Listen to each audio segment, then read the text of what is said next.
You're watching The Experience, Comic Culture and Sales, streaming live daily to Facebook, YouTube, Twitch, and Twitter. I'm sorry I was momentarily late starting the show, but, well, it was obviously my computer's fault, but we're going to blame Kyle. So stick around. We're talking Sandman on the Dan Wickline Show. Stay tuned.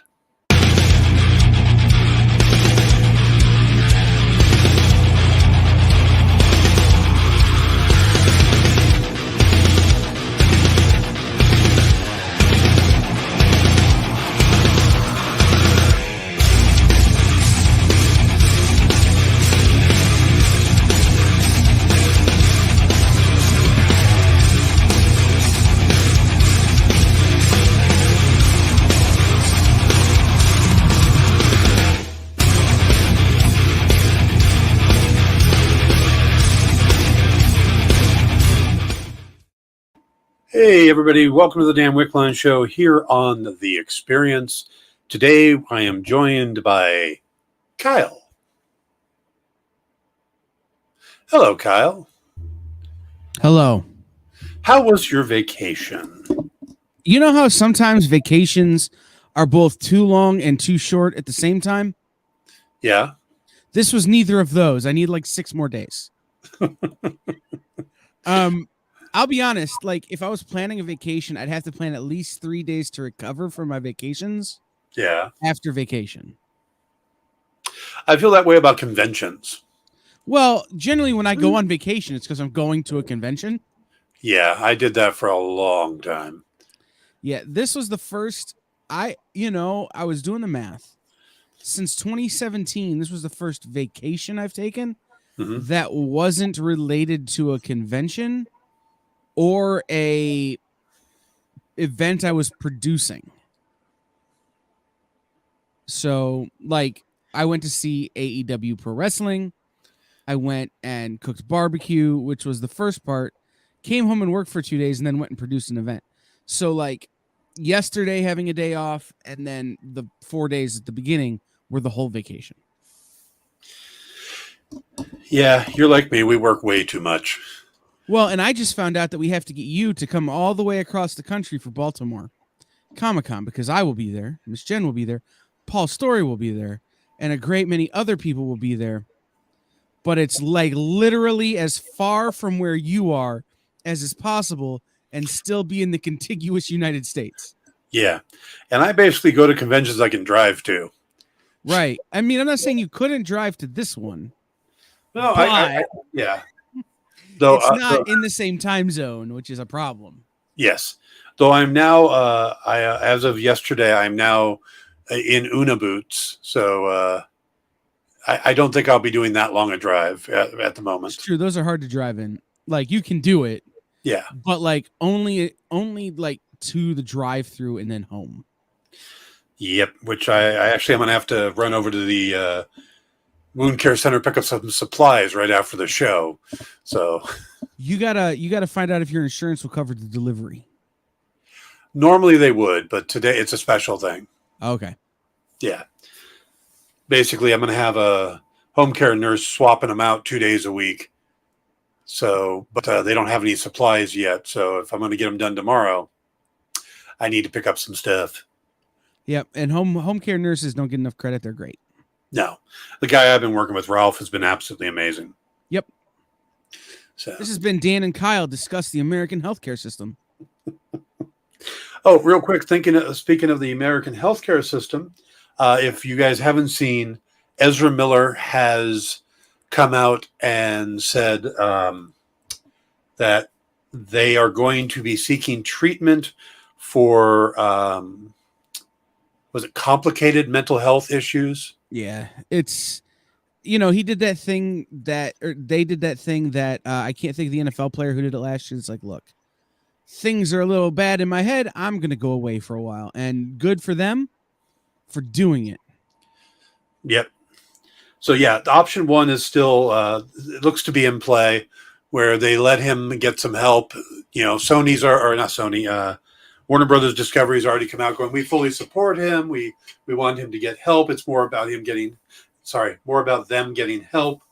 And yeah, so it looks like they're going to basically do their best to get him slightly rehabilitated through all this trouble and put the movie out.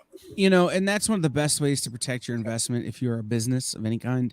Yeah. When you have an employee who is going through unhinged behavior, just help them as best you can. So it's worked Absolutely. for WWE in most cases. Yeah. Why wouldn't it work for Warner Brothers? Yep. By the way, hello, Jeff, Edward, and Cool. Good to see you guys.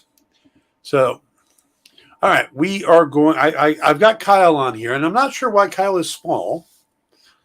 Because it's your show. Also, because I forgot my hat at home and I'm feeling rather self-conscious. Okay. We're going to talk about Sandman. Now, I watched the first 3 episodes last week and talked about it on Thursday while Kyle was traveling. Right. I was standing in line to get on a plane, commenting on the chat. And then I watched another 3 episodes last night.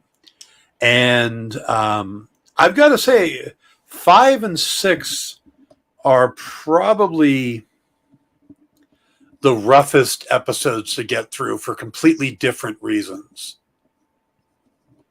5 for all the things that John D does, and then 6 because it's emotional.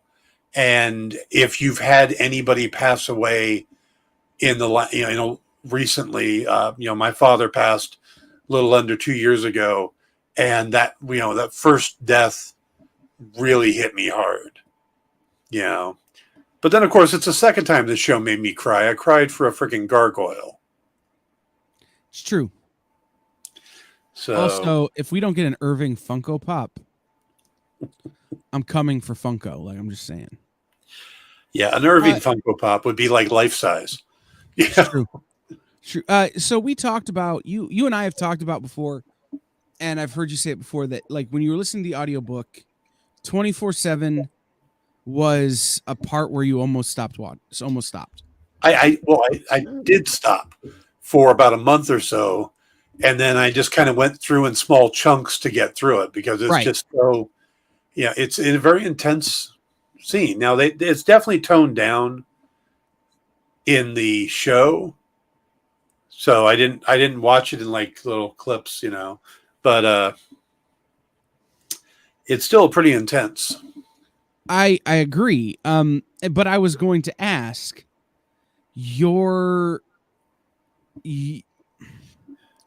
how do I ask this without spoiling the show? Because we didn't run the spoiler alert thing. We could run it. I don't want to be that guy. We could run it. Yeah, but we don't have to. Like, okay. I can ask this question without spoiling the show. Did you find the way they presented 24/7 in the show more palatable than the way it was presented in the book or the audiobook? Yes. Okay. Yeah. And again, I haven't read the actual comics. But the audiobooks was just, oh my God, Right. No, it's incredibly tough to listen to, and it's incredibly tough to read. I thought that the way they handled it, so we're talking episodes 4, 5, and 6 today. I thought the way they handled episode 5 was one of the biggest separations from the original source material. Yeah. But also one of the clear examples of if Neil Gaiman were writing this now as a older, wiser writer, how he would have told the story differently. Yeah. Yeah, I could see that. Yeah. Yeah, it is just such a rough scene overall. I mean, but it's also fascinating because those 6 episodes, well, episode 1, to me, it breaks down into segments. It's not really a season. It's like we get with a big story arc. It's the way the comic was. Episode 1 was, and I still think they left out a lot of the stuff that made Roderick Burgess and Paul and all that stuff interesting. But episode 1 was the breaking of Dream, where 2, 3, and 4 was him getting his tools back. Well, 5 technically as well. And then 6 was the restoration of Dream. So I think it breaks down further than that, because each. Okay, this is where I'm going to get like super deep and metaphysical and junk. All right, let me get high real quick. Okay. Yeah. Well, you just might want to. You got a pillow nearby, because this may be boring. So I think the thing that makes Sandman so great is that each book in the original comics, each chapter in the audio book, and then each episode of the show are individual stories that are comprising a larger story arc. Whereas, and we'll talk, I think we'll probably talk about it tonight on In Stores this week. A lot of what we get these days are 5 issues to tell one story arc, and not really individual stories. They're telling one story over 5 issues. Yeah. So the first issue, and I think it's actually the first 2 issues of Sandman, I would have to go back through and actually get the individual floppies out and figure it out. That's 90 years of storytelling. Yeah. And there are parts of it that are incredibly interesting and incredibly fascinating. And then you stop with having to carry big, long swaths of time almost immediately. So instead of covering hundreds and hundreds of years, you're covering minutes. Mm-hmm. And so you get to issue 5, which is 24/7, where you're covering an entire day, right? A 24-hour span. Yeah. And then later on, and you're not this far yet, so I'm not going to, or no, you are this far because it's the end of episode 6. It's the end. Yes. Hob Gadling. Yeah. Which is this another time where it covers huge, massive swaths of time. Yeah. So, like what, 700 years? Yeah. Like almost a 1,000 years, like crazy. Yeah. But so I think the first episode really is trying to just tell the super simple, story that every comic book tries to tell at some point, which is approval. You're trying to get the approval of your parents, right? And your father just happens to be, the Magus, and played by Charles Dance, who's, every time I see him, I think of his appearances on the Big Fat Quiz, where he reads trashy novels written by celebrities. Okay, so in the Big Fat Quiz, every year they have, from like a trashy autobiography. Yeah. They have Charles Dance, or they had William Hurt read them at one point, or British newsreaders read excerpts from these trashy autobiographies, and the panelists on the quiz have to guess whose trashy autobiography it is. Right. So like there's one where Charles Dance is describing a adult themed party that an adult themed actress from England went to and described in great detail in her audiobook. Mm-hmm. But he's just reading it very straight, like very Edwardian. It was great. Anyway, when you have that, he is a treasure. When you have all of this, you have to cover with the Magus and Alex, and you only have 53 minutes. Mm-hmm. Makes it, okay, the pacing has to be what it is. But then you're right. It speeds way up episode 2, and it really does start to tell those stories like you're talking about. The story of each of the tools. The story of the resurrection of Dream, or the restoration of Dream in the Sound of Her Wings, episode 6. It's like going up the hill on a roller coaster and coming down. Mm-hmm. Once you hit like midway through episode 2, you're coming down. Yes. I had some odd thoughts going through these episodes. Things that popped up as I was watching.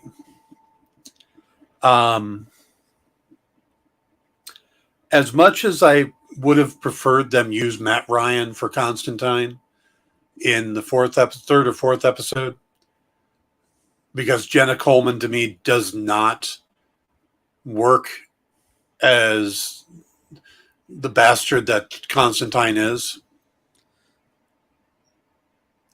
I'm going to disagree, but go ahead.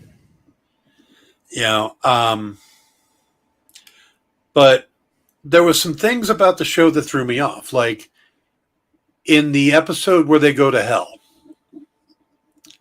they spend a lot of time shooting from, I'll call it Matthew's angle.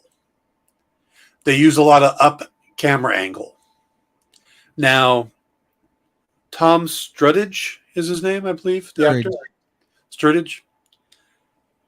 Great actor. Really enjoying him. In most of the episodes, they shoot him forward or down, and he looks like the embodiment of Dream. When you shoot him at an up angle, he looks like Robert Smith of The Cure. Totally changes all of that. But are they not using that tool? Are they not using that fact in that episode to administrate a point? What do you mean? Lucifer is all powerful in hell, and Dream is not. Right. He is very weak because he doesn't have all of his tools. Yes. He's scared. Mm-hmm. They're trying to make him look small. They're trying to make him look not as powerful. They're trying to, that they're using those angles to convey kind of an emotional feeling as opposed to a cinematic feeling. I will say that I thought the battle between Lucifer and Dream, which was it Lucifer in the comics? No, I didn't think so. No, it was the demon that had the helm. Yeah. I think that played better in the audiobook. There are several things that play better in the audiobook than in the original. Yeah.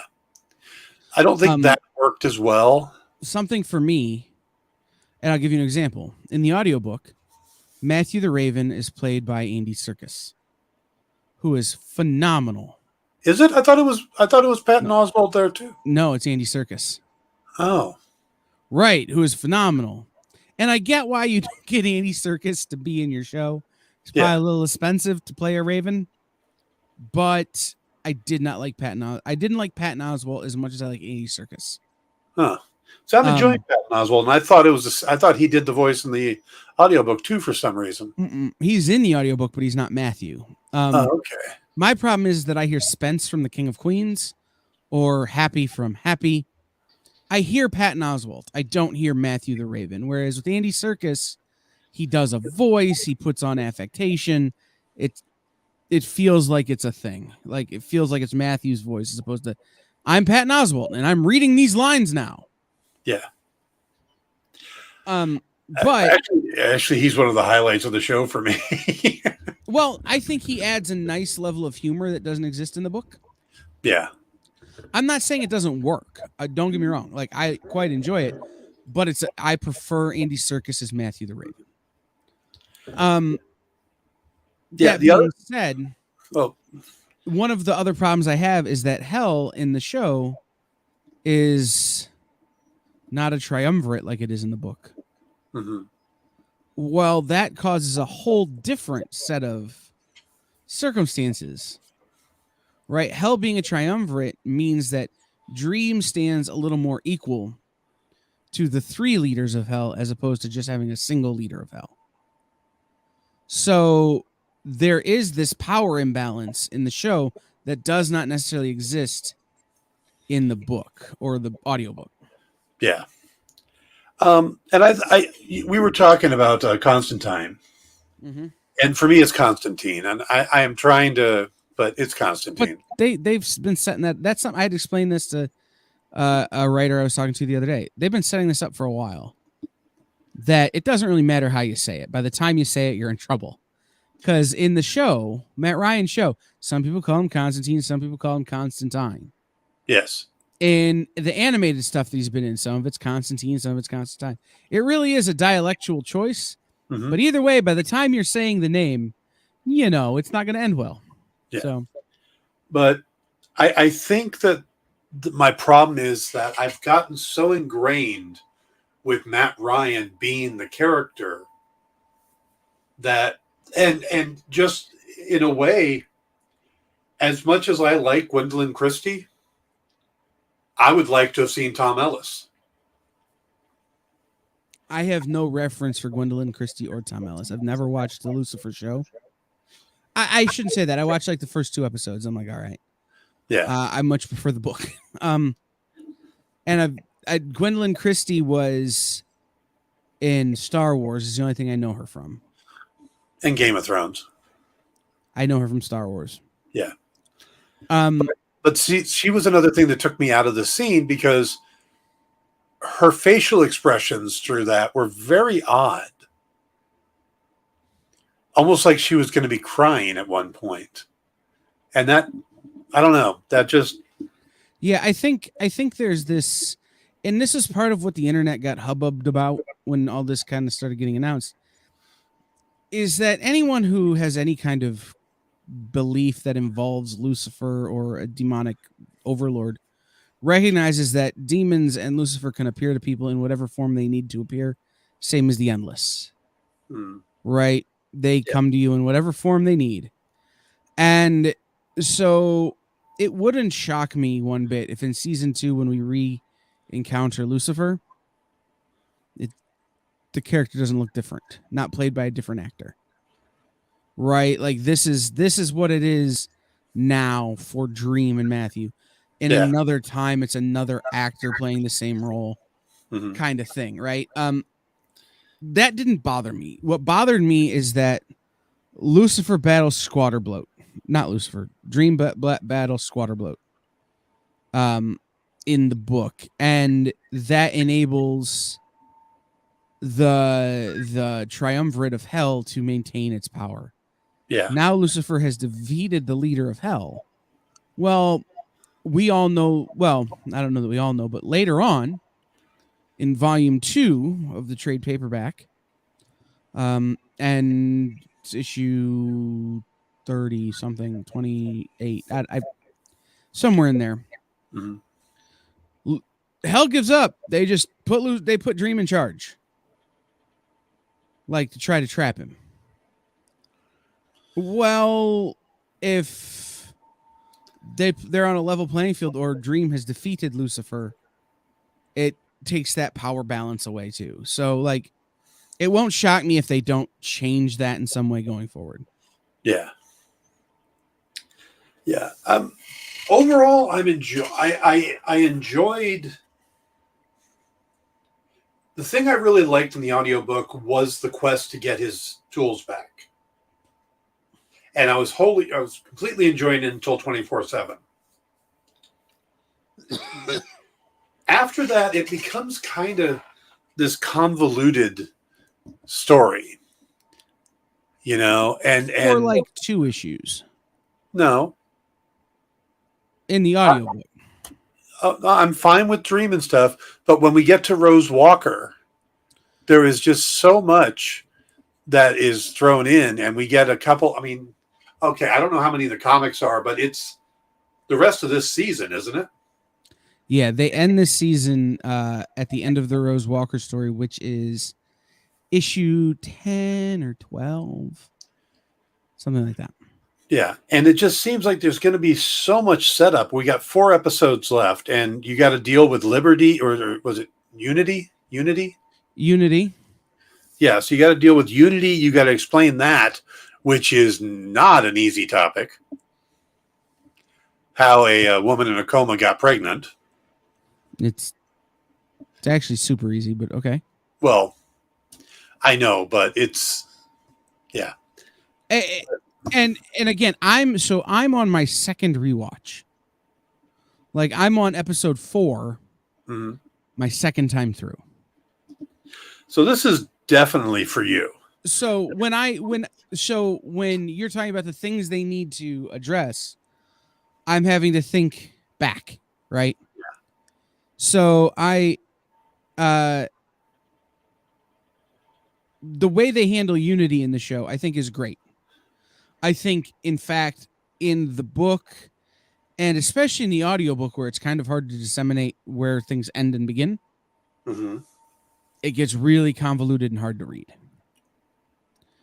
In the show, the way they handle it is almost incredibly straightforward. And I will say this, and this is a minor, tiny little spoiler. Neil Gaiman and the writing staff now have the benefit of technology they did not have in the 80s and early 90s when they were writing this to begin with. Just throwing that out there. Yes. Gee whiz, the cell phone makes life a hell of a lot easier. Yes. Oh my God. I've actually written things specifically when I'm going to set this in the past so I don't have to have the cell phone. Right. But when you're talking about character relationships and interactions, Yeah. being able to have one person on either end of a phone when phones are just in everyone's pocket makes it easier than it was in the book, where it's I have to go to a landline or find a payphone. Yeah. Yep. So did the original series come out in the late 80s? I want to say issue 1 came out in 89. Yeah, because of the timing for Hobb, because I don't remember him missing a date with Hobb. Yes. So he always missed one. Oh, okay. So yeah, it came out on the main DC line from 89 to 93, and then it moved over to Vertigo from 93 until 2020, and then it's technically on Black Label now. Yeah. Yeah, it see, there's certain things I loved in the show and certain things I didn't like. As much as the 24/7 it bothered me, David Thewlis is brilliant. He's the guy who played John D. Yes. Okay, can I ask you a question? Yes. Did you have your original John D interactions when you listened to the audiobook colored by the fact that it's Dr. Destiny, who's a Justice Society villain? Just a little bit. Okay. Because I'm not that familiar with Dr. Destiny.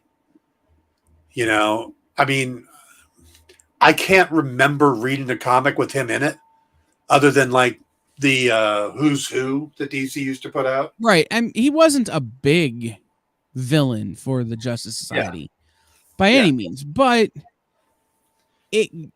I always had that kind of coloration to the character.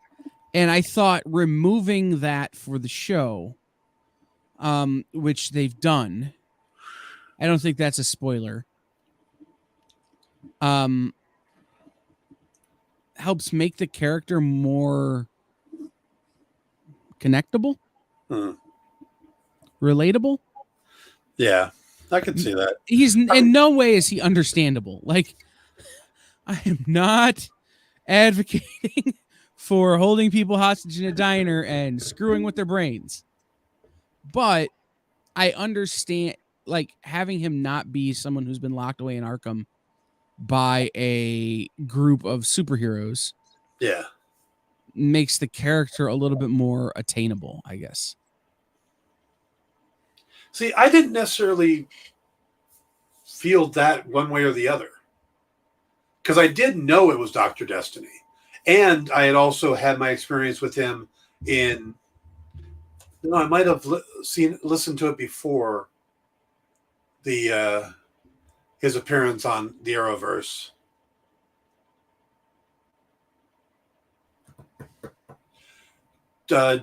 Jay asks, would you recommend the show to folks?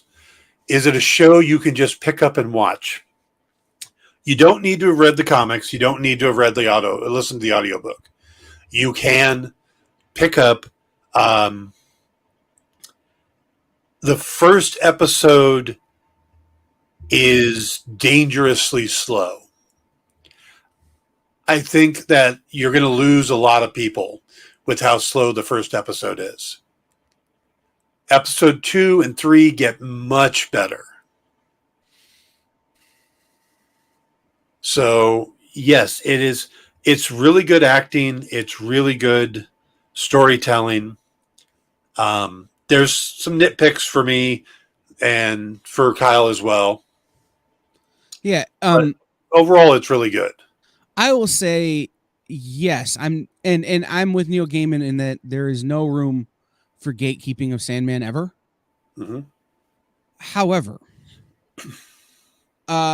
it won't hurt you to like have skimmed the Wikipedia page, right? Like to just have just a little dusting of knowledge about, okay, this is kind of the world you're living in.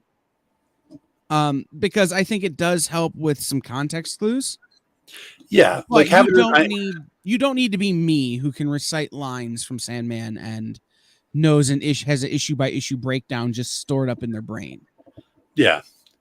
Getting an idea, understanding of just a loose understanding of who the Endless are, that would help. You don't even need to be able to name all 7. No. I don't think they ever do in the book or in the show yet. They do. You got to break it around. You got to find the. But yes. Well, I know that there's one point that somebody goes, death, desire, and the others. Yes. Well, and that's how they're always referred to. But if you pay attention through all of season 1, you get all of the names. Yeah. But never all in one concise list. You've got to write them down. Remind me, who's the other one that's missing?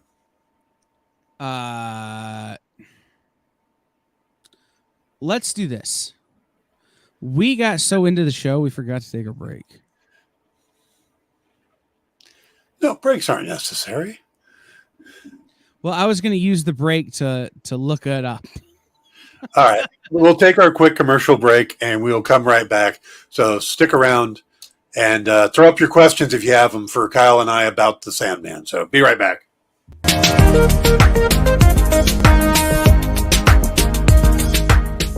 Thanks for tuning into The Experience. Help us out and hit subscribe over on YouTube and click the bell when you do. Need some help? Scan the QR code in the bottom corner.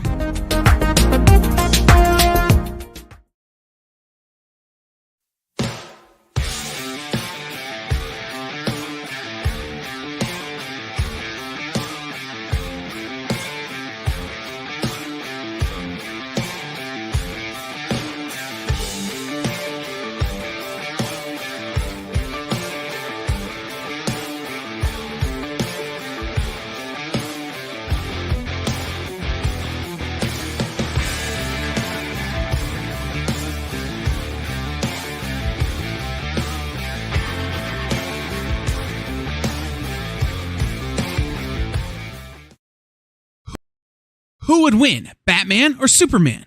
It's the age-old debate, except it's so much more complicated than that. Nerd Killer Warfare every week on The Experience is your chance to debate other nerds in the questions we've all been asking for years, except we take those debates and turn them up to 11. Go to bit.ly/EXP casting or scan the QR code to be part of the show.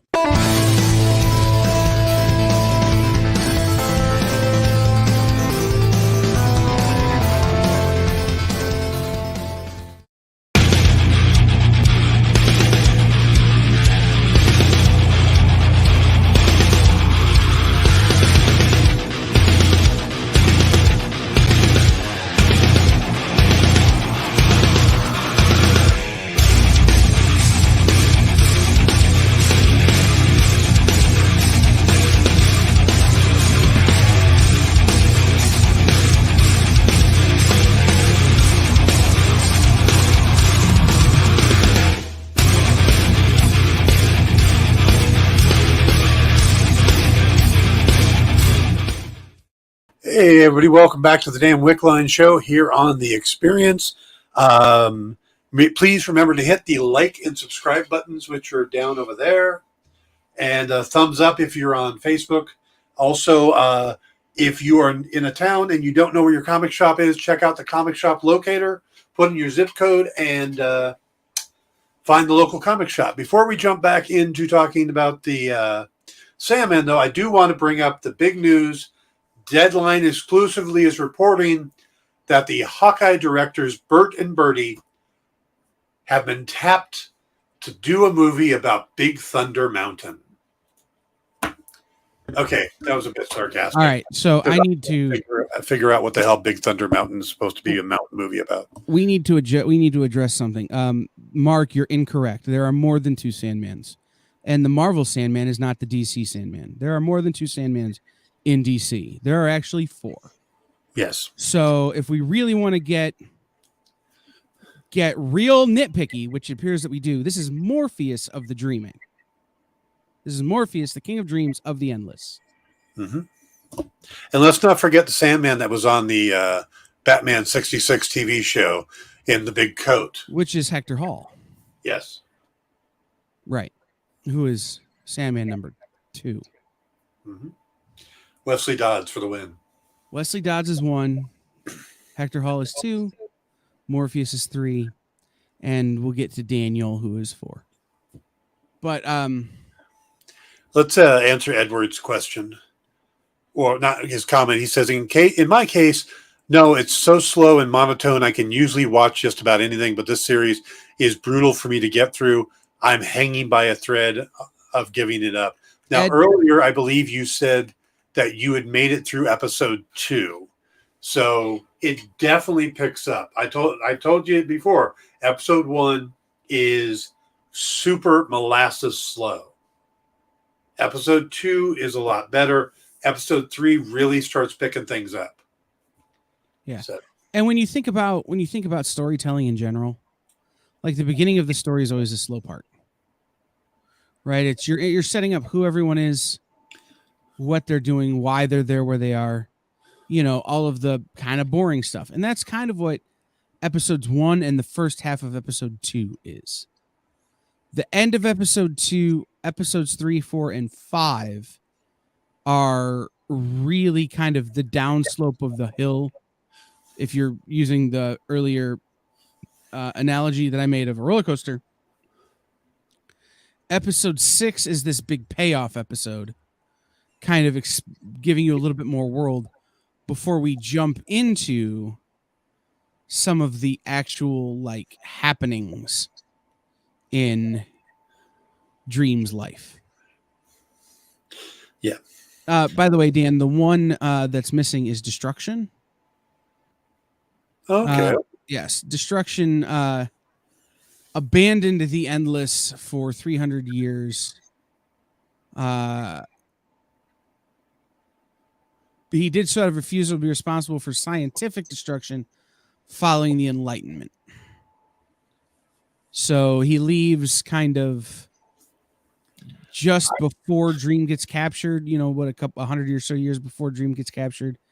And he doesn't show back up until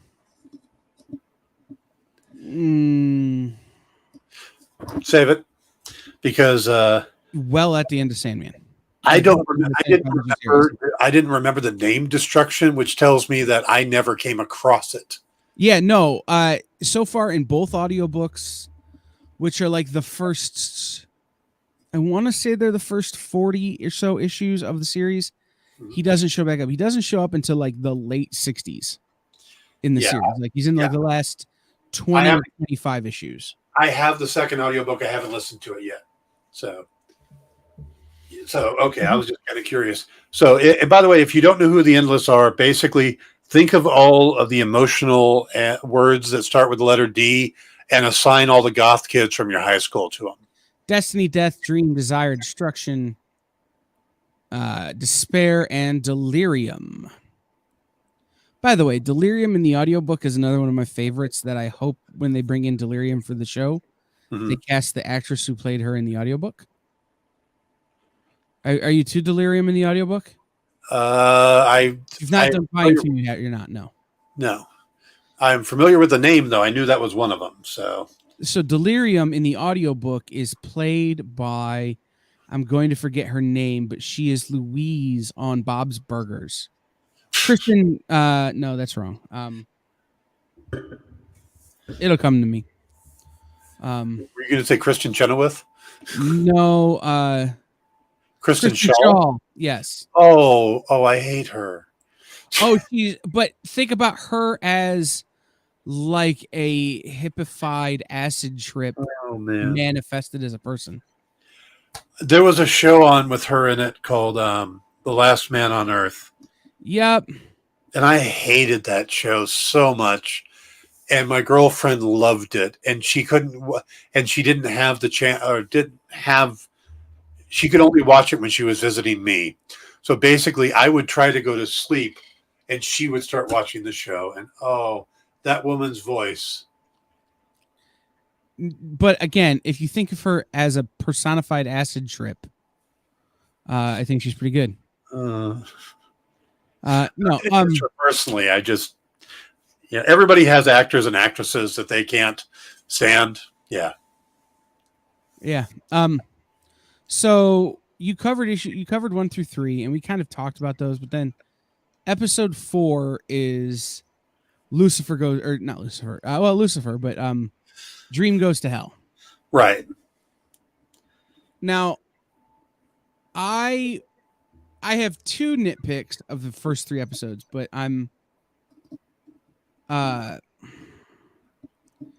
my first big nitpick starts in episode 4. My first 2 are in other non-main storyline stories. Ruthven Sykes going with Ethel Cripps to America is a relevant story plot that they ignored in the show. Mm-hmm. I get it. Like, y'all, if we're going to get that deep into the weeds, this is going to be like a 17 seasons show. Yeah. I get it. The other one was the Patton Oswalt thing. My first big nitpick is that in the original series, hell is a triumvirate. Lucifer is not the queen, king, ruler of hell. And at the same time, Squatterbloat, who is the demon who holds Dream's helm, battles Dream for his helm. Neither of those things are true in the show, which to me really does change the what's the word for? The dynamic? The structure of the show going forward. Wait a minute. Squatterbloat was the guard at the door. They move some people around. Yeah. You know, I mean, I assume hell is short-staffed like everywhere else, and people got multiple jobs. But see, you hate Patton, don't like Patton Oswalt in it. For me, when Dream puts on his helmet finally, and Matthew says, "Can you even see in that thing?" I'm like, "Yes, that's perfect." Right. I think the humor's great. I just wish he would have like lowered his voice, do something, do a voice. You know, there was a thing early on in the production of the show where Neil Gaiman had to say to Tom Sturridge, "Don't do Batman," because Tom Sturridge was doing the "I am Dream." You know, don't do that. I wish he would have said to Patton Oswalt, "Hey, can you do anything?" Yeah. Be Batman. You know, because again, Patton Oswalt is a guy you run into in the men's room at C2E2, not a raven going around with Morpheus, the King of Dreams. That might be a personal thing for you. I once walked into the men's room at C2E2 and ran into Patton Oswalt, Jerry Duggan, and Brian Posehn, like standing there talking to each other while using all of the toilets. It was very awkward. I'm like, I'm just here to do some work. I need to leave. But why are 3 of my favorite funny people here? I go, so I walk up to the last urinal and I go, if they make it do a funny voice, I'm leaving. I had been to a show in Northern California. No, maybe it was Emerald City. It's one of the shows up north, and I was driving back, and I pulled into a fast food place to get something to eat. And I walked in, and there were Patton Oswalt and Brian Posehn, who had been at the show as well, and who were also driving back. And I'm thinking, shouldn't they be flown or have a driver? Or Those guys are good buddies. They played D&D together. Yeah. So, can we go off on a side tangent? It's kind of related to Sandman in that the actor I'm talking about is in Sandman. Go for it. Is Merv. Did you see that Jack in the Box released a Mark Hamill works at Jack in the Box comic? Yep. And I also saw the video of him working the window. I ordered the comic. When I get it, I will review it for in-stores this week. Mark Hamill still has one of the best lines ever, which was after a televised debate. And he said, "That's the worst thing that's ever been put to film. And I was in the Star Wars holiday special." It's true. So, okay, back to the actual thing. Yes. I liked the representation of the battle in episode 4. I think it was better done in the audiobook. Again, in the audiobook, the thing about that's so great about this audiobook, and Dan and I keep going back to it, I say this not lightly at all. I think the audiobook is the definitive way to consume Sandman. I can see that. Definitive.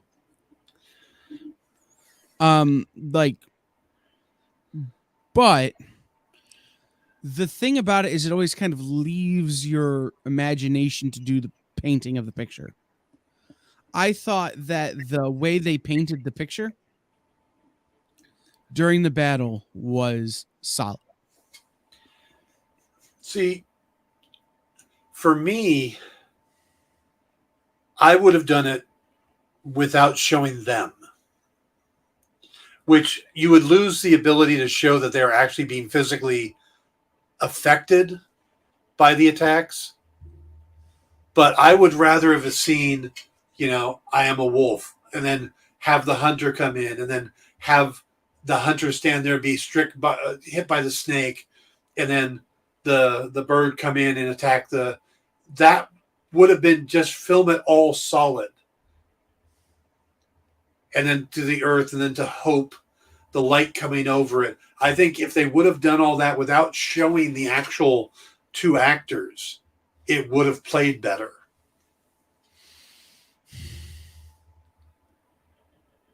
I don't know that that's wrong either. I liked it. That's what I'm getting at, is like the way it had always been painted in my brain was a little muddy. And so having it play out the way it did was a nice kind of take. Yeah. I liked the battle, but again, I just think the way they shot it, the up angles, the facial expressions kept throwing me out. Right. And I wonder if maybe, and this is one of the things that I'm waiting on. So my business partner is watching it, and she's watching it incredibly slowly. I want to talk to her about, because I want to get her feedback on it. I wonder if at some points the show isn't emotionally mismatched to what people expect the emotional connection to be. Emotional damage. Emotional damage. Right. That's the thing, is you don't really know how to feel. BBB's right.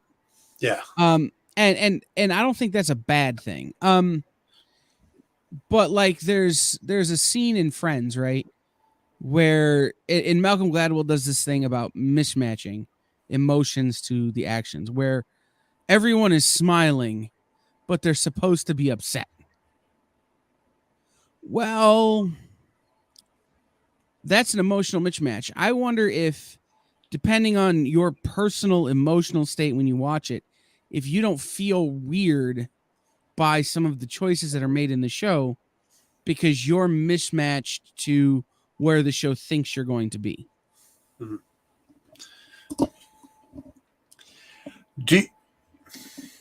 This is going to be an interesting way to state this. Do you feel that the casting was as good as it could be? I look at people like David Thewlis as John Dee. I look at Tom Sturridge? Sturridge, like steerage if you were saying America. No, Sturridge as a Dream. I don't know her name, but the woman who played Death, those are all brilliant.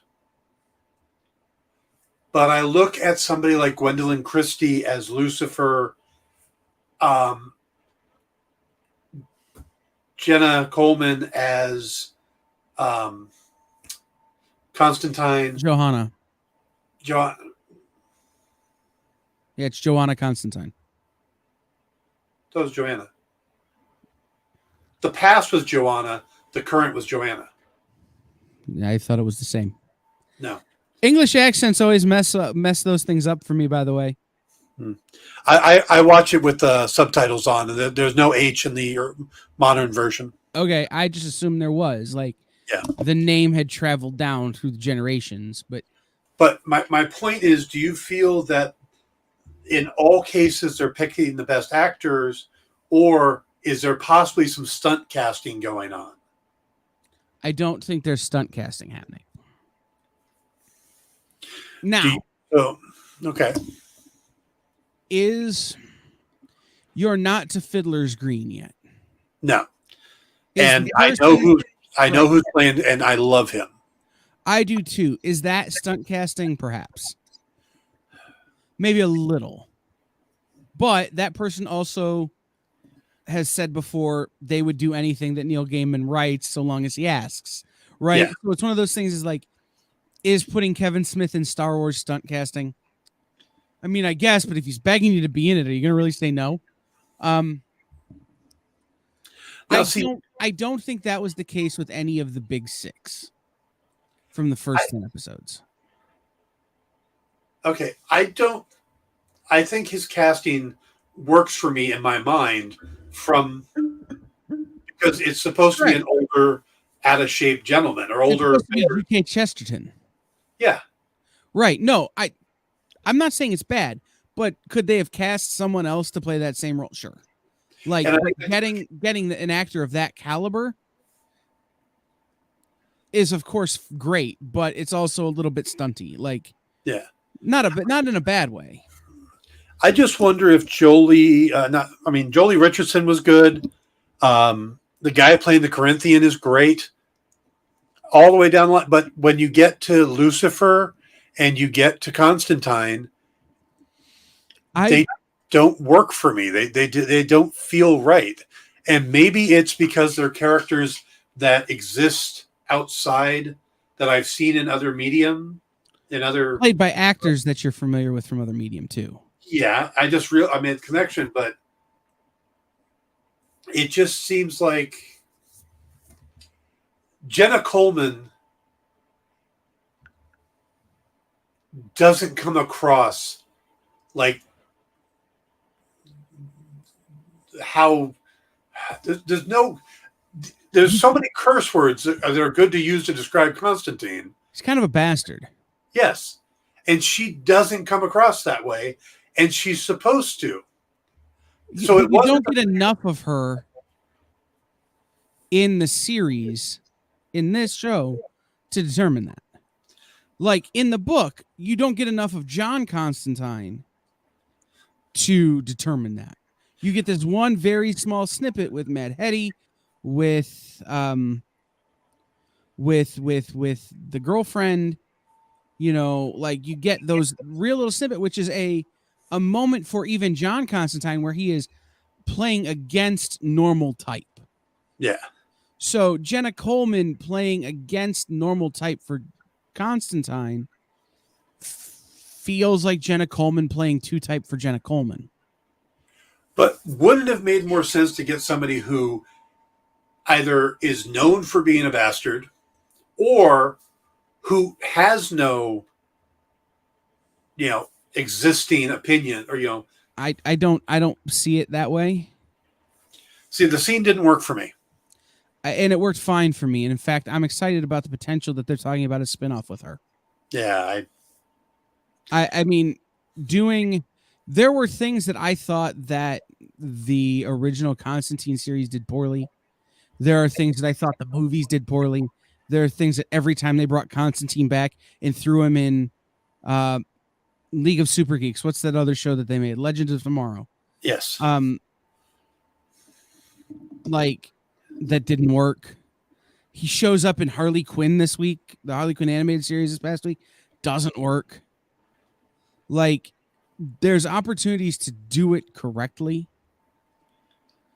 by bringing in someone who is so different. Mm-hmm. You can't help but just divorce yourself from them. I will say that Gwendolyn Christie as Lucifer to me could go either way, right? I liked it, but I have my only reference to that actress is wearing a chrome helmet. Like, that's it. So it's nothing for me. Yeah. It was weirder seeing Jenna Coleman, who I know is the souffle girl from Doctor Who, play Constantine, but it's not so much a problem, I don't think. Yeah. See, again, it just didn't work for me. So, and then when she showed up in episode 6, I almost didn't recognize her. And I think that's the point. Like, that as a character actress, she can do that, where she just kind of goes under the radar and isn't as noticeable. It'll be interesting to see because Dream has more interactions with Constantine as a character throughout the 75 issue arc. Yeah. It'll be interesting to see how they use her going forward. Do you think we get a season 2?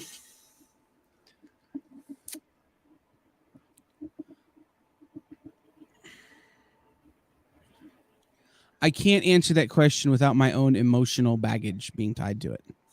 Okay. All right.